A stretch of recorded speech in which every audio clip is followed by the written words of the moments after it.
Live from Kakariko Village.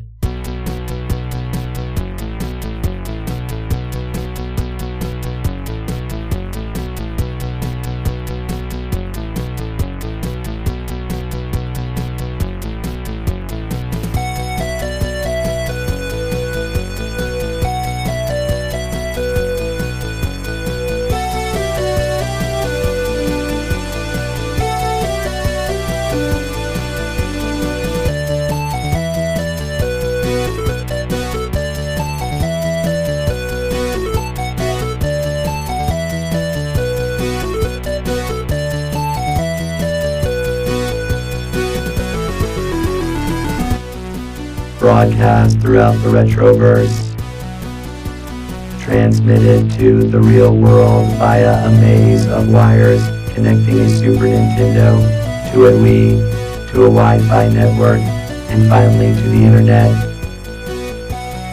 The Techno Funk Boy presents the Retro Zoo Super Show.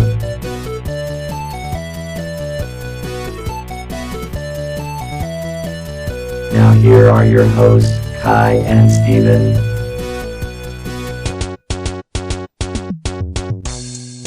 Welcome. Broadcasting live from Kakariko Village. This is Kai. You know you're being recorded, right? Yeah, I know. I'm just excited. I love being on the air, and I love talking to people. My name's Steven. Are you speaking louder than you were a minute ago? Well, I can cut back a little bit. If it helps. Go to Batman voice. So, I am Kai, as always. With me is Steven. How are you, Mr. Lanier? Oh, I'm doing really great. I'm enjoying this beautiful day, and glad to be on the air with you, Kai. You know, Kai, we've been together for a while, but I'm just bad with names. I'm so sorry. So, thank you for joining us. We're here with our producer, Drum, as always. Drum, how's it going today? I am functioning normally. That's good, Drum. So, man, how's everything been? Been good. Better than it seems to be going with Drum. He's functioning normally. Yeah, you know, I can say I'm functioning normally too. You know, in the Wi-Fi lead. Yes, so I am currently hitting on a beverage here pretty heavily because my voice is pretty much shot, and I'm going to do my best to make it through this broadcast without going completely completely fuzzy and voice cracking and all of that good jazz on you. Your voice sounds great, by the way. Oh, thank you. Well, I'm kind of so all right. So I've spent the last little bit of time ill, and that's tough, huh? Yeah, I'm at that stage now that I am physically better, but I sound like utter crap. Well, that's the sympathy stage. That is the sympathy stage. That's where you act like you're sick and people actually believe it because you still sound sick. Right, yes. And, it's the best stage. As long as I could control, like, the voice cracking, now would be a good time for us to, lay down some, like, blues tracks and stuff. Because I got that little bass thing going in the voice. It's very nice. So we had that little bit of window of opportunity, and I can't do more than one take. To be an old blues singer. Because otherwise, my voice will go like that. And obviously we don't want that at all. Yeah, well, make the best of it. But yeah, so but we're gonna make the best of today. We're gonna see how far we get. So to start things off, we're gonna hit the news a little bit. So in the news, we got a report of a glowing meteor falling, not too uncommon, but a glowing meteor falling in the town of Onet. Onet? Don't you mean own it? Is it? I've I'm never known sure how to actually pronounce that. Own it. I go back and forth between Onet and Want. want. But it's like all the other towns in that area are named after numbers. So, own it. Tucson and stuff. So, we're going to go with one of these. Want it. If any of you are listening or own it from Juanette, then you can call and correct me. I'm sorry. You're probably busy right now with the glowing meteor. So what's up with that glowing meteor? What's going on with that? I don't know. That doesn't happen every day. No, it really seriously does, because we are here living in the retroverse, and glowing meteors is not ridiculously uncommon. No, thankfully, we have not had one around here lately. But it's still, meteors tend to glow, meteors tend to fall, and they normally carry some, alien something with them. Thankfully in this case, the Juanette or On It police department has things well under control, and as we know, they're fine, upstanding police force. Yes. They're very competent to take control of this situation, so I don't think we need to worry about it. Unless you like to worry, in which case this is a perfect opportunity to see a glowing comet and glowing meteors. It's always a good. If you're looking for a reason to worry, this is a good one. Yeah, this is fine. Go ahead and take this one. It's a gift. Enjoy it. Absolutely. But for those of you who aren't prone to paranoia, just ignore this as usual. Yeah. Along with all the other glowing meteors. Look, look at the sky right now. I'm looking out right now. I can see out our window here. Kai, then we got the little window here in the studio, and we can see right outside, and then we see the glowing comet. And you know what? I'm feeling pretty good about myself. Wait, we have a glowing comet too? You feel good? I feel good. I think those are just falling rocks from Death Mountain. But Death Mountain. Yeah, which is of course. I actually know where all those rocks come from, but Death Mountain. They are constantly falling. So, topic today.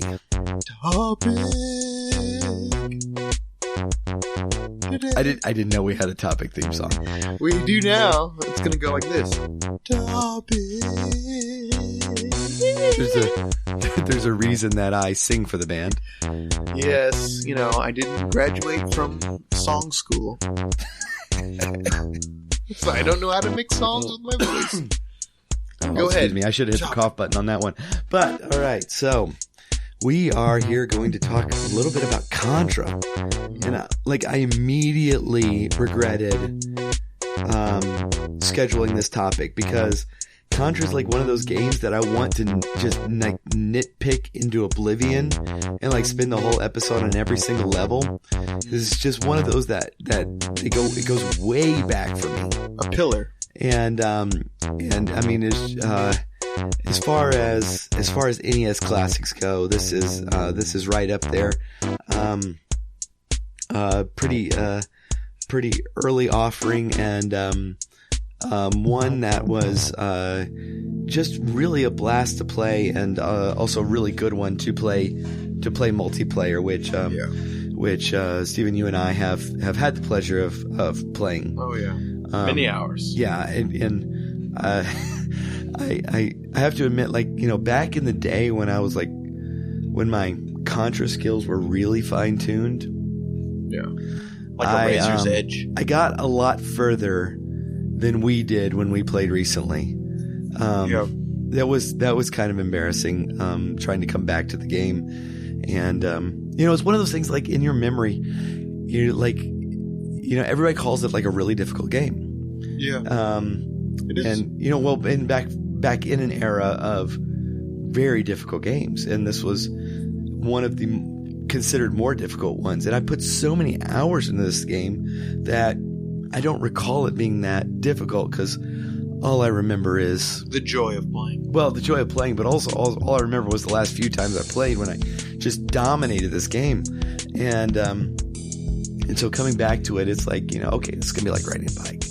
Except you forgot how to ride a bike and you're falling all over the place and you don't have training wheels. Yeah, absolutely. And dying on it's the first group of bad guys running at you, and you're running into them. You're not even shooting them. Right. Yes.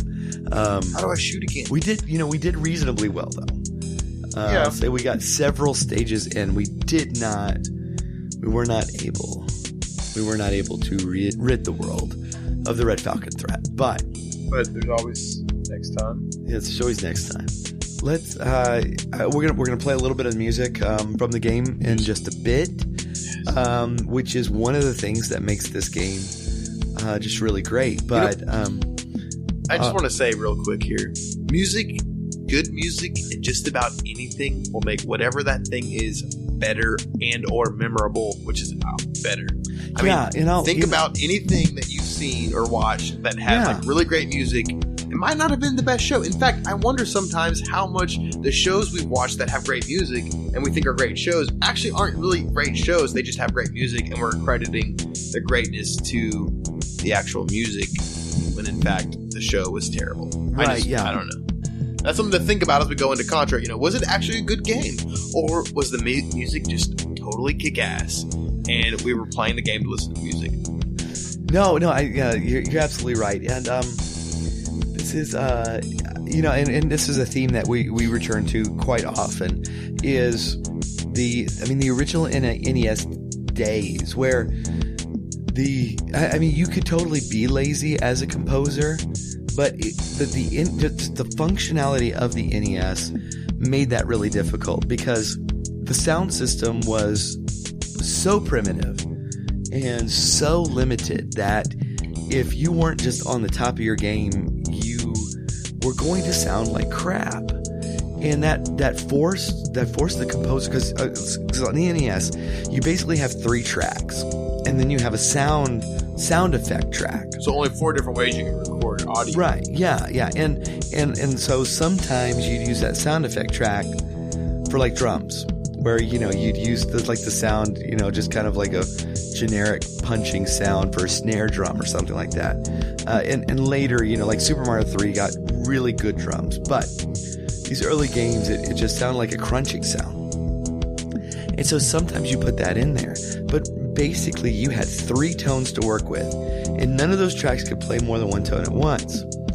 And so, in all the sounds, well, they sounded like really cheap 8-bit, Individually they did. Yeah, individually they did. And so you had to do something interesting with them. You couldn't just sustain string sounds. Well, that's the beauty is you get them together, they don't, all of a sudden they don't sound like nonsensical. Right. It's not just noise. Absolutely. You get a composer on the top of his game at the time. Genius. Absolutely. And you had to make all 3 tracks work for you. You had to make all 3 of them move together and complement each other to make it interesting. Also keeping in mind that these tracks were on a loop that we're going to repeat every 30 seconds or so.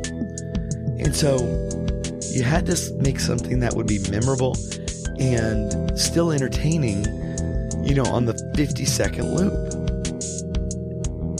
I need a little drink on because my voice is starting to crack. That's an undertaking, and I think as we're going to hear, we're going to see the beauty, the intricacy of what you can do. What a master at the helm of a MIDI controller back in the day. This was an OG of MIDI music.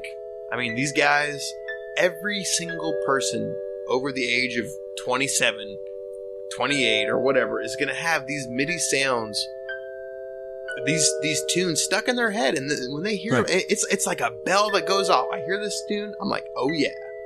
This was the time, this was the day, this is when we all sat together communally and played, or by ourselves even. Like, this music is tied to our souls.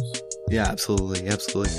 We talked a couple episodes back about about retro gaming in general, and how there is a nostalgia factor to it. There absolutely is, and we shouldn't just dismiss it as pure nostalgia, but at the same time we need to recognize the nostalgia factor of it. And here's the simple truth of it. I mean, people who grew up in the 80s, I don't care what song was playing on the radio at the time, you will never listen to a song as much as you listen to the overworld theme from Super Mario Brothers 1. Yes. Amen. So that theme, for the rest of your life, that theme, you're going to listen to, you will have listened to that theme more than it's like any osmosis. other theme of music. I mean, you don't just sit there stewing in anything and not take that scent, that Right, yeah. arcane form with you wherever you go for the rest of your life, and especially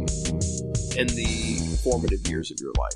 Right, where yeah. everything you're taking in is actually building who you will become as an adult. Yeah, absolutely. So this is fundamental music here. Right, This is, I think when we play this, that needs to be understood. If you're coming into this podcast and you're new to retro gaming, I don't know what to say.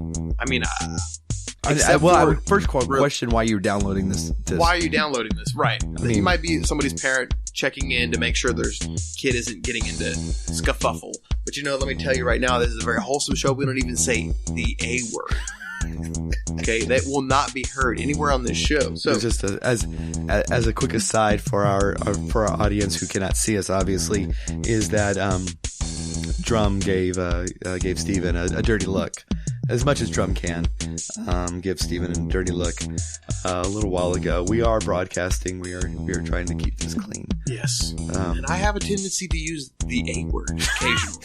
But I will, for now on, refrain because Drum gave me such a nasty glare that I've never seen from any creature. Yeah, which is weird because Drum has no eyes. Yes. But how did you glare with no eyes in the first place? How was I able to perceive that I was being glared at? He's very talented. He's a very talented machine. That's why he's our producer.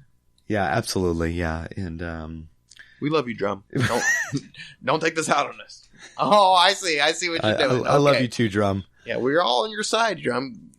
This couldn't happen if it wasn't for you. So. I have no discernible emotions of my own. Great. That's we believe that. Yeah, that's fine, Drum. Drum's kind of a jerk. Drum, yeah. Well, we'll talk about you later, Drum. Over. He's a fantastic drummer, Brian. He is. Oh, very goodness. So, we're coming back to Contra. So, yeah, music. Is a huge part of this. And, I mean, incredibly memorable.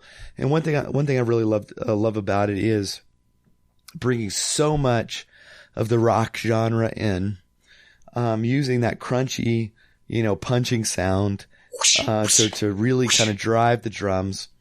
But at the same time making it so memorable and not at all boring, even though you're going to be playing through, stage 1 500 times before you finally get the hang of the game. But one thing for me, man, is the fact that the co-op aspect of this game. Yes. It's really, it's so incredibly well done in this particular game. Where, we'll eventually talk about Battletoads co-op, which actually makes Battletoads 10 times harder, if that's at all possible, with such a miserably hard game as Battletoads. But the co-op in Battletoads makes it harder. But Contra has this co-op system that really is exceptional and makes it really fun to play with your buddies. Coming over we've spent a lot of time, both in my childhood and even more recently, doing just that, just co-oping in Contra, and it's great.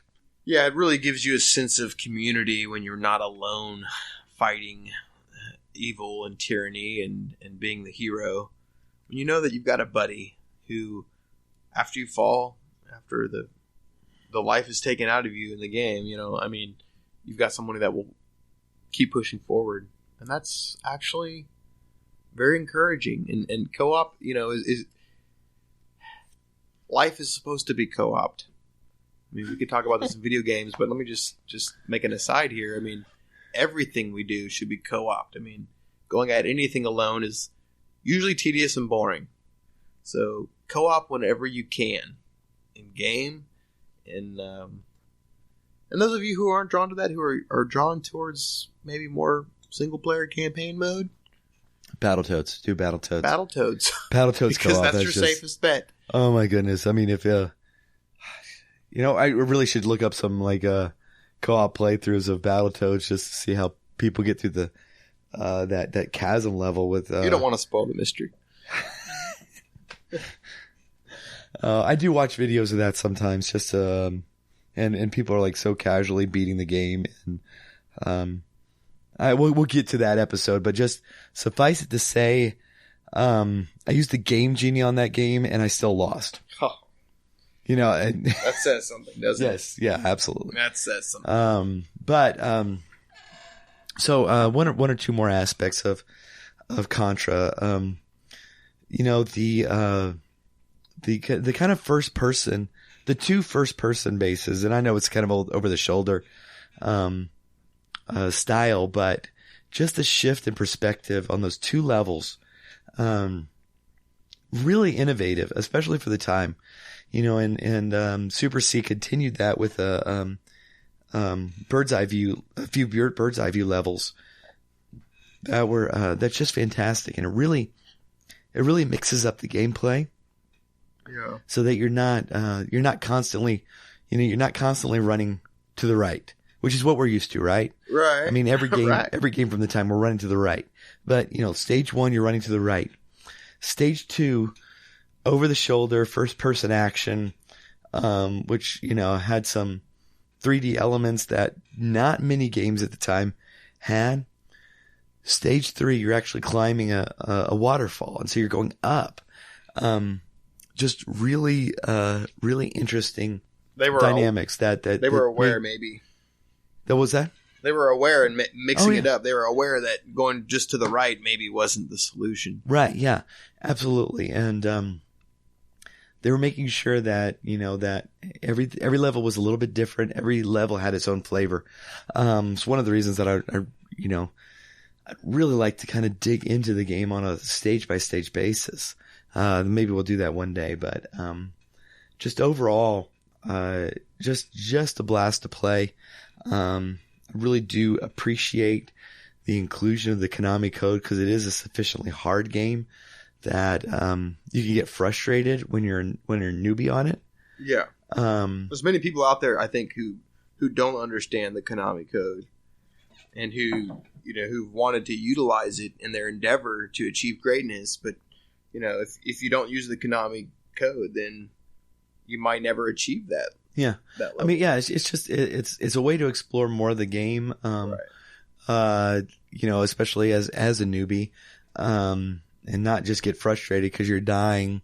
You're losing all your lives in stage 1 over and over and over again. You're not under the pressure that you might be under if you only have, 3 lives. Yeah, that was always, always a frustration with me. It's like, I recently played through Mario's Lost levels, which was the real Mario 2 in Japan, that they decided was too hard for us. And that's a good assumption. Well, yeah, no, and it's absolutely right. And thank you, Japan. I mean, that was a good call. I mean, how long do they hold back so many great things from us? Well, I played it on Mario All-Stars. Oh, okay. And it has a save function, and I'm so thankful for that save function, because some of these levels, I was trying 30 times to get through it, and I was thinking, man, if I played this on regular Nintendo, on NES, and I had to start over from the beginning, when I ran out of continues or lives or whatever, yeah, it's like I never would have gotten anywhere in that game. But I was so thankful for saves. Right. Yeah, so the Konami Code gives you the same function. This was actually after Super Mario Brothers was the first game I beat on Nintendo. It was actually the first game I owned after Mario Duck Hunt combo. But it was the first game I beat as well, and just sunk a ton of hours into it. It's a fantastic game. The power up system, I think, was pretty expansive for the time, because there's a lot of different guns that you can have. Yeah. I'm actually a defender of the laser, because a lot of people, okay, so, all right, here's the thing with the laser. Because most people hate the laser. I know. Yeah. People are down on it. Well, but the thing with the laser is, if you spam the fire button like you do with every other gun, right, then the laser, it's only going to go so far because it will go as far as you let it before you hit the button again. Uh-huh. So when you spam the button, you're basically ensuring that it's just going like an inch away from you. Right. But if you let it fire, if you let it go the whole screen, it's actually really powerful. It's a very good weapon. You just got to know how to use it. Huh. Not to take anything. I mean, obviously, the gun of choice here is the spreader. Right. But if you have to, here's how. Yeah, here's a way to use the laser. Right. I mean, I'll take the laser over the pea shooter any day. Right. I'd probably even take the laser over the machine gun. Really? Yeah. Well, I think some people might disagree with you. Oh, sure. Yeah. Well, I mean, yeah. I like the power of the laser. It is powerful. It's very limited. It's very limited because you gotta limited power. That sounds like the U.S. government's just. Well, which I wouldn't know about. With the machine gun, you just let it fire and you wave it all around. You've got to let the laser do its thing, and so it's very limited. But I really do like the power to it. Well, maybe more people will start thinking about using the laser after this talk. Yeah, that's your homework for this is the homework for the day is to go play Contra. Use the laser over the machine gun. Right, yeah. We do have a call on line 1. Drum, who do we got? We have a caller on line 1. Thanks, Drum. Caller, hey, you're on the air. Who's this? Hi guys, this is Timmy. Hey Timmy. What's going on, man? What's happening? Yeah, I'm really glad y'all are talking about Contra because I'm actually playing it right now. Oh, fantastic. Yeah, so how's it going? Not really overly well. It's really I'm not doing well. Well, yeah, it's a pretty hard game. How far have you gotten? I got to that thing that pops up and shoots at you. What, like the in stage 1? Yeah, stage 1. Okay, so you're at the end, the entrance to the base, right? No. What thing pops up? I don't know. It kind of looks like a tank. Wait, you're at the first tank? Yeah. Timmy, you're at that's really early in the stage. Yeah, it's a really hard game. Yeah, well, okay. That's true. So yeah, what can we do for you? Well, you had mentioned some sort of code that might be able to help. Yeah, the Konami Code. That actually would probably be a really good idea for you. The Konami Code is going to let you get 30 lives instead of 3 to start off with. And so it's going to let you experience a lot more of the game. Fantastic. What's the code? Okay. Yeah. You got a pen handy? No. I'm gonna reset the game and you just read it off to me and I'm gonna enter it. It's kind of a complicated code, man. It's you gotta enter it really quick. It's not something you're probably going to get down on your first try. No. I'm a quick study. Go ahead. I really prefer that you write it down. No. I got it. I'm hitting reset now. Okay. All right. You ready? Yeah. Go for it. Okay. It's up, down. Wait. What? Wait. Hold on. I haven't gotten that far. Timmy, you can't. This is not a code that you can wait on. This is something you've got to enter. You got to go. Okay. Yeah. So, all right. I understand. I'm gonna hit reset. I'm hitting reset now. Okay. Up, down. Wait. Timmy, listen to me. Get a piece of paper and write the code down. This is it. There's not enough time to go slow. Look, I'm not as experienced of a gamer as you. And so I need you to be a little patient with me, okay? I'm doing as best I can to enter the code, and so I just need you to be patient, okay? Okay, Timmy. All right, Timmy.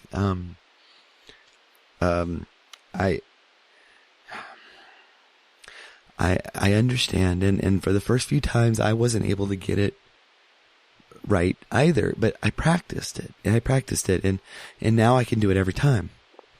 See, you do understand. You do have a heart in there. Yeah, so that's why you should write it down, and that way you'll have it and you'll be able to practice it. No. 3 times the charm. I got it. Let's go. I'm going to hit reset now. Okay. Up, down. Hold on. Timmy. Okay, no, we're not. No more of that. Okay. No. I'm on the right track. I'm like a step behind you. Just a step behind you. How far did you get? Up. Okay, up. I already got up. No, and there's a second up. It's up. So it's up. No, just 2. Up. Up. Right, and then down. Oh, okay, that's easy enough. Down. Left, right, left. Wait. No. No. That breaks the pattern. It should be left, right. But that's not the code. It's up, down, left, right. Okay, they made a pattern there, and it's now it's really throwing me off because now it's throwing me off because there was a pattern, and I can do patterns. Patterns are good, and so I'm having difficulty with the left, right. Oh, Timmy, it's not that hard, man. It just takes practice. I understand that. So let's try this again. Up, down, left, right. No, just left, right. That's what I said. That's not what you said at all. I'm pretty sure that's what I said. Okay, that's fine. Okay, then what? BA. Okay, which one's B? It's one of the buttons. It's on the right now. No, I understand it's one of the buttons, but like my controller has this sticker on it that came from Nintendo Power like 30 years ago, and it covered up which one's B and which one's A. So I don't know. The one on the left is B, and the one on the right is A. That's backwards. I'm very aware of that.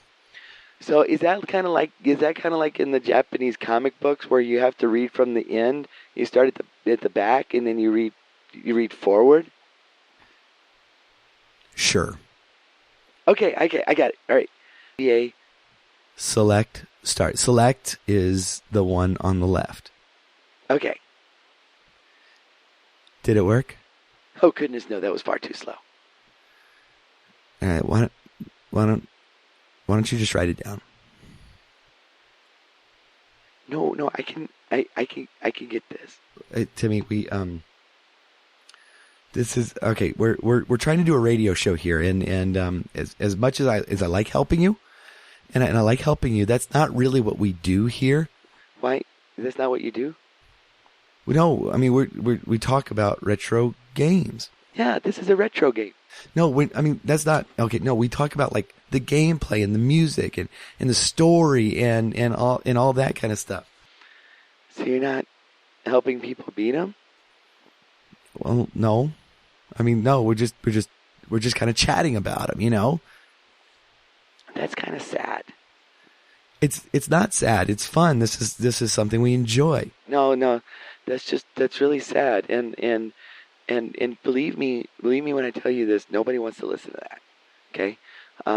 This is maybe we can talk about the format of your show, and I could give you some good tips on what people want and what people want to hear, and helping them with the game will help them feel involved, and it'll make the experience better. That's not really that doesn't really appeal to me. So you just rather just kind of live in the past and muse about these games that you played in your childhood even though, those days are long gone. It's like, back in the good old days when you didn't have any problems and you didn't have all the stresses of adulthood, and you could just sit in your room and play games and be pathetic. That's not really how we describe the show, but yeah, but that's what it is. I mean, that's not really how we see it. That's how I see it. Okay, Timmy, I tell you what, look, I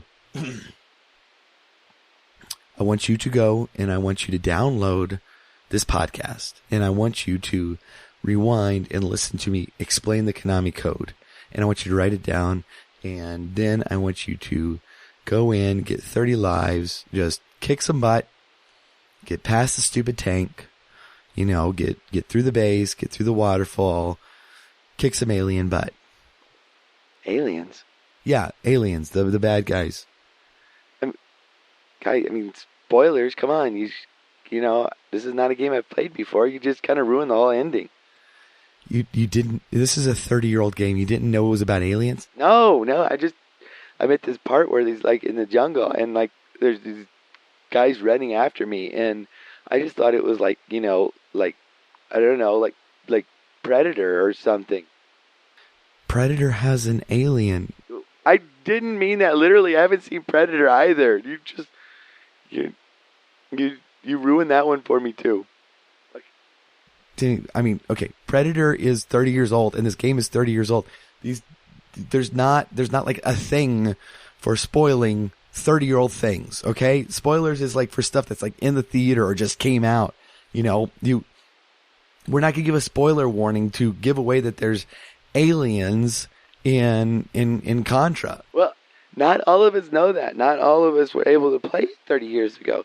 So maybe you cut us a break and just, change the format of your show, which you clearly need to do because you're just living in the past, and help us, give us tips and tricks on how to beat these games, and just that would help a lot. All right, Timmy. I'm sorry for spoiling the game. You should be. I know. I'm sorry. I'm sorry for spoiling. I'm sorry for spoiling Predator. Thank you. I hate to tell you this. What? But our princess is in another castle as well. Oh goodness. Okay, all right, that's it. We're done. All right, we're gonna take a real quick break, and we will be right back and talk some more Contra. All right. He comes in the night, seemingly out of nowhere, a blur of yellow whose only mission is justice. His name is already legend, but the reality doesn't quite line up with the myth, and we're about to find out exactly how wrong we've been about him. He is the Yellow Canary.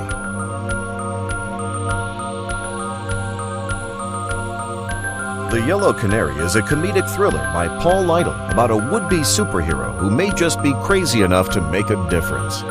The Yellow Canary by Paul Lytle, available from Amazon in print and on Kindle. Check for the link in the show notes.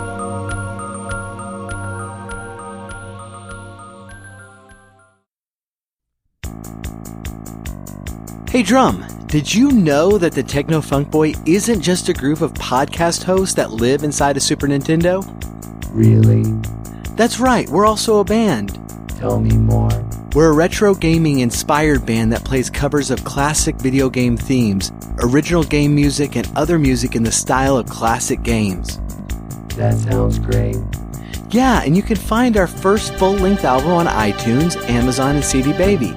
It's called the Final Fantasy Mixes, and it's an EDM tribute to some of Uematsu's best musical themes. Check the episode notes for links or go to Techno Funk Boy to learn more. Techno Funk Boy sounds like the greatest band that has ever existed. I programmed him to say that. I'm back.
right. So,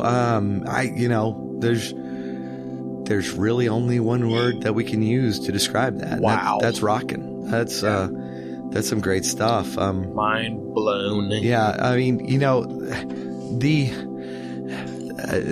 the way this music, conveys the mood of the game, ramps up the intensity, kind of, is able to mimic, kind of a hard rockin', tune that is using these, the 8-bit bloops to really mimic a great rock song that is also very memorable. It's hypnotic. Yeah, absolutely. As people who've played the game, I think would all agree this really just throws you into the action. And the soundtrack just really doesn't let up on you.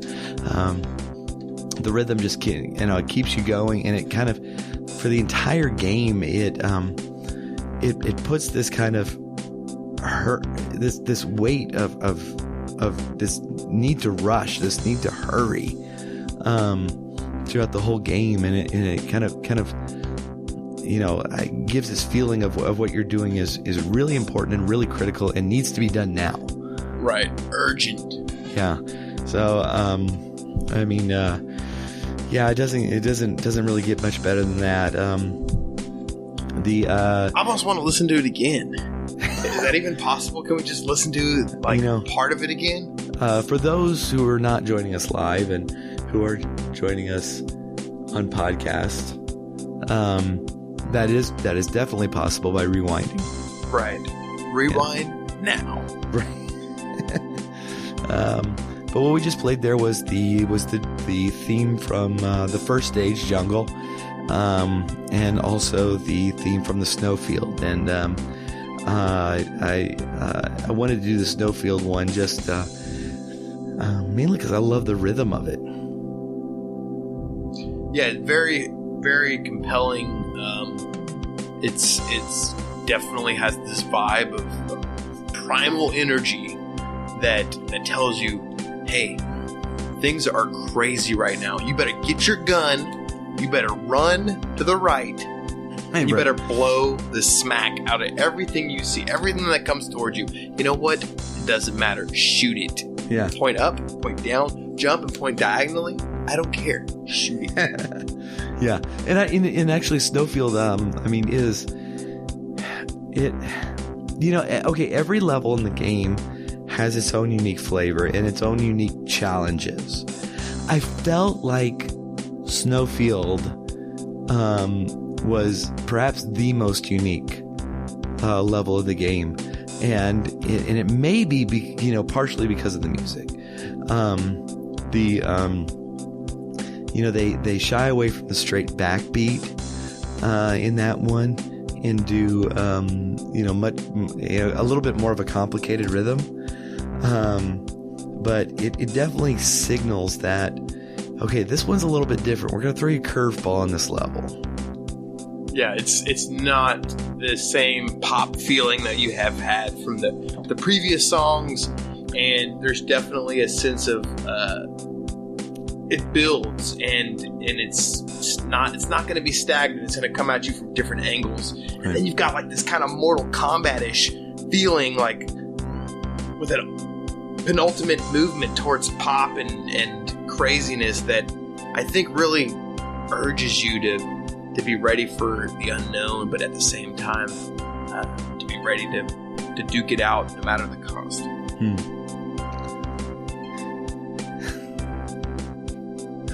I have no idea what to say. I don't really know what I just said, but my heart was speaking, so go with it. All right. I don't know what to do after that except to go to a phone call. I think that's the best solution. Let's talk to a caller. What are the callers out there thinking about what we're talking about and about this music ultimately? Okay, it does look like we have another caller. Drum, who do we got on line 2?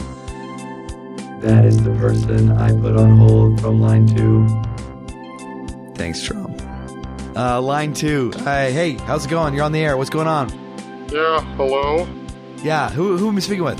This is Richard Greavins. And, I have a grievance.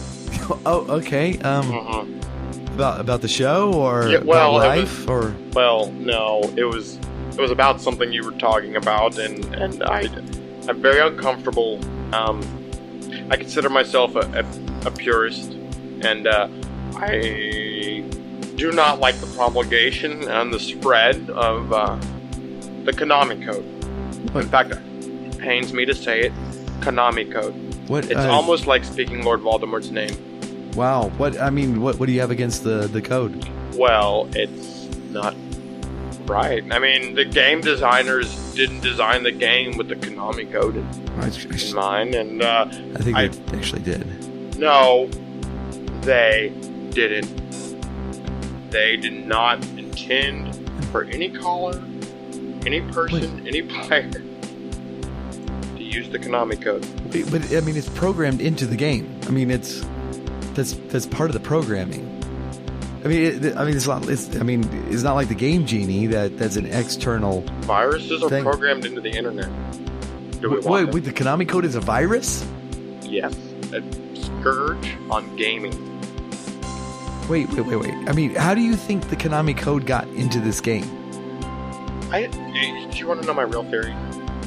I'm not sure, but go for it. My real theory is that there was a contingency of programmers who, during the testing phases, were unable or inadequately able to play the game as it should have been played, and therefore they programmed in the Konami Code to test the game further.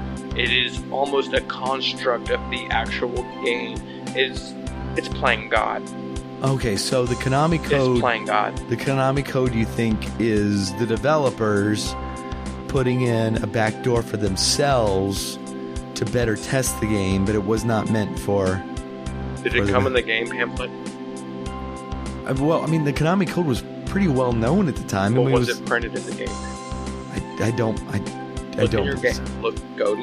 I don't have the game pamphlet. Well, then it's been like 30 years. Well, it wasn't meant to be included, and it has now become a scourge on all players. So, wait, I mean, okay, so are you telling me that you're supposed to play the game straight? 3 lives, that's it. 3. And 3 is a number. And do you know that the number 3 is a perfect number? Well, okay, yes, but the 1, 2, 3. That's what bands say when they start to play. 1, don't this 2, 3. They play. Wait. Hold on. Because I'm in a band. I know. Steven and I are part of the very Techno Funk Boy, and I'm actually starstruck. We start with 1, 2, 3, 4. Well, you're playing the wrong time. We're playing the wrong time. We should start with 3. A 1, a 2, a 3. What about like a 1, 2, a 3, 1, 4. a 2, a 1, 2, 3, 4. That's just an Elvis Presley song. Okay, Billy Joel does the same thing. You know what? My problem isn't with 1, 2. My problem is with the fact that you're passing out the Konami Code like it's party thing. Look, I don't know how much you remember about, playing games on the NES, but they were seriously hard. And things like the Konami Code were accepted. You're a baby crying. You calling me a baby? I'm pretty much saying you're a baby. You're calling me a baby. You just said that everybody has to use codes. Babies use code. My little brother used code. He was a baby. Wait. How old was your brother when he was playing Contra? 7. How old were you? I was, I guess, around 10. 10? That's like an adult. You shouldn't be crying because you didn't have the Konami Code. So it's okay for a 7-year-old to use the Konami Code, not a 10-year-old. What is the cutoff age? We let the children use Konami Codes. So if the caller from before was 7, He wasn't 7. Did you hear his voice? I don't know. He wasn't 7, but he was like 23. If he was definitely not 23. 17, whatever. How is okay? All right.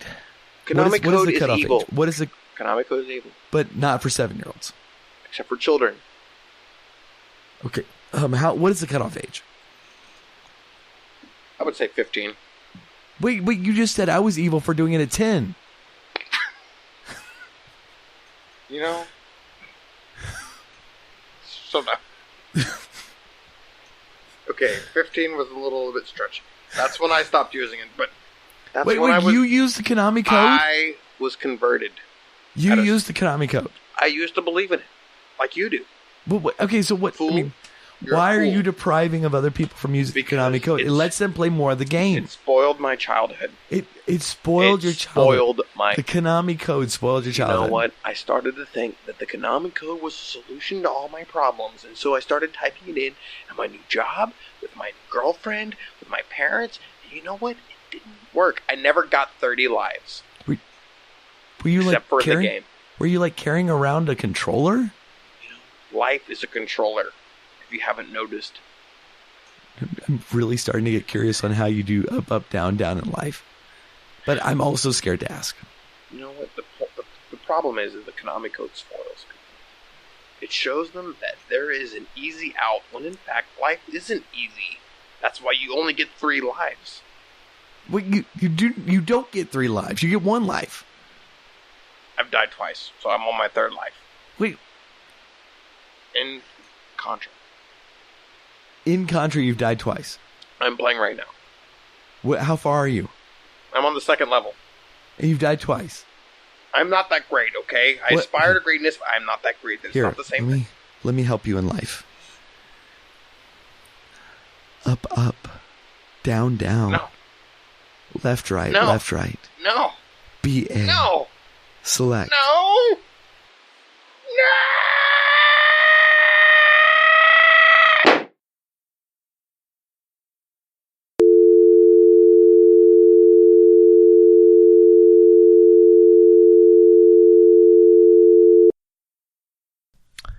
And that's all the time we have for today. That was weird. Yeah, that was a little odd. Did he just explode? I think I've lost my voice. I think it really is time to end this episode. I think there was too much going on. I think he exploded. Did we kill a caller? Is that legal? It wouldn't be the first time. Are we liable? To be fair, it is the Retroverse. Strange things happen here. Yeah, the comments are falling. But there's always hope, because of things like the Konami Code. That as much as some callers will, deny its existence and its import. There's things work a little bit differently here, where we do have extra lives and we do have continues, and sometimes the game, like life, can be unfair. And sometimes the bad guys, like life, don't get hurt when you very clearly hit them with your arm cannon. Exactly. Or with your vampire hunting whip. Or when you stomp them on the head. And that's why we believe in the Konami Code. And but as long as there's continue, as long as there's extra lives, there's hope. And I think that's a really great place to end today. Thank you for tuning in. Come back next week. I have been Kai, your voice losing host. And I'm Steven, your friend who's co-hosting. And it's been very enjoyable to talk with y'all again, and we really hope y'all will tune in next time. Absolutely. Until then, be safe. Grab the 1-up and enjoy yourselves, and we'll see you next time. Peace. Peace.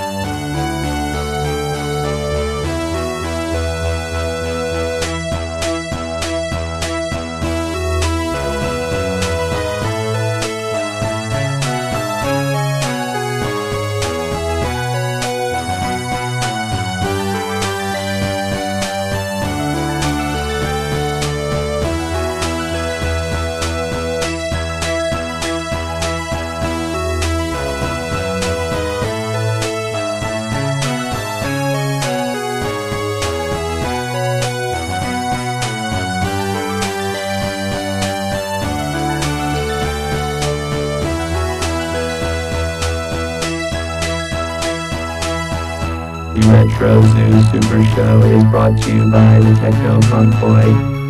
Follow us on Twitter at Techno Funk Boy, on Facebook at the Techno Funk Boy, and sign up for our email list at technofunkboy.com. Also look for us on Spotify, iTunes, and Amazon for music. If you are so inclined, please leave us a 5-star rating and review on your favorite podcast catcher. If you are not so inclined, you are obviously some sort of villain trying to conquer the world. Unowned music and gameplay clips are used for educational and critical purposes. Thank you for listening, keep gaming, and once you have responsibilities that need to be done at this time, then you can game later.